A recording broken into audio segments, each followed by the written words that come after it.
തദ്ദേശ തെരഞ്ഞെടുപ്പിലെ സംവരണ വാർഡുകൾ നിശ്ചയിക്കുന്നുള്ള നറുക്കെടുപ്പ് ഇന്ന് തുടങ്ങും. ഈ മാസം 21 തീയതി വരെയാണ് സംവരണ നറുക്കെടുപ്പ് നടക്കുക. മേഘന മുരളി തിരുവനന്തപുരത്ത് നിന്ന് ചേരുന്നു തത്സമയം. മേഘന, ഗുഡ് മോർണിംഗ്. പറയൂ മേഘന.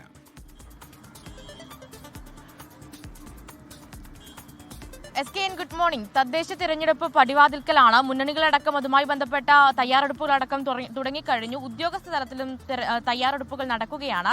അതുമായി ബന്ധപ്പെട്ട് ഈ തദ്ദേശ തെരഞ്ഞെടുപ്പിലെ സംവരണ വാർഡുകൾ നിശ്ചയിക്കുന്നതിനുള്ള ഒരു തിരഞ്ഞെടുപ്പാണ്, ഒരു നറുക്കെടുപ്പാണ് ഇന്നു മുതൽ നടക്കാനിരിക്കുന്നത്. ഇന്നു മുതൽ ഒക്ടോബർ 21 വരെയാണ് നറുക്കെടുപ്പ് നടക്കുക. അതിൽ ത്രിതല പഞ്ചായത്തുകളിൽ, അത് വാർഡുകൾ, അതുപോലെ തന്നെ ജില്ലാ പഞ്ചായത്ത്, ബ്ലോക്ക് പഞ്ചായത്ത് എന്നീ തലങ്ങളിലാണ് ആദ്യഘട്ടത്തിൽ നറുക്കെടുപ്പ് നടക്കുക. അതിനുശേഷം കോർപ്പറേഷനിലേക്കും മുനിസിപ്പാലിറ്റികളിലേക്കും നറുക്കെടുപ്പ് നീളും. അങ്ങനെ വിവിധ തലങ്ങൾ, അത് നമുക്ക് അറിയുന്നത് പോലെ തന്നെ സംവരണം, അത് സ്ത്രീ, പട്ടികജാതി, പട്ടികവർഗ സ്ത്രീ, അതുപോലെ തന്നെ പട്ടികജാതി സ്ത്രീ എന്നീ സംവരണ വാർഡുകളാണ് തിരഞ്ഞെടുക്കുന്നത്. അതുമായി ബന്ധപ്പെട്ട നറുക്കെടുപ്പുകളാണ് നടക്കുക. അതിൽ 941 പഞ്ചായത്തുകളിലേക്ക് ഇന്നു മുതൽ ഒക്ടോബർ 16 വരെയാണ് നറുക്കെടുപ്പ്. അതുപോലെ തന്നെ 152 ബ്ലോക്ക് പഞ്ചായത്തുകളിലേക്കുള്ള നറുക്കെടുപ്പ് ഈ മാസം 18-നാണ് നടക്കുക.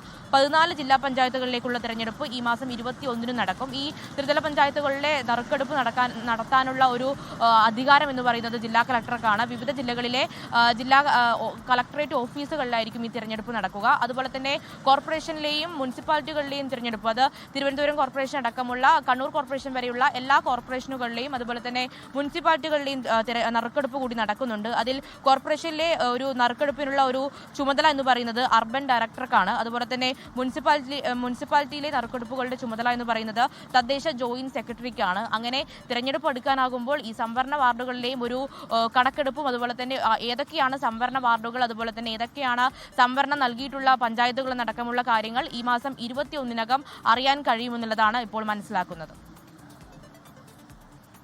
താങ്ക് യു മേഘന മുരളി. ലോകത്തെവിടെയായാലും ഏത് സമയത്തും 24 വാർത്തകളും ഓഗ്മെന്റഡ് റിയാലിറ്റി പാക്കേജുകളും എക്സ്പ്ലെയിനറുകളും വിശദമായി കാണാൻ ഞങ്ങളുടെ യൂട്യൂബ് ചാനൽ നിങ്ങൾക്ക് സബ്സ്ക്രൈബ് ചെയ്യാം.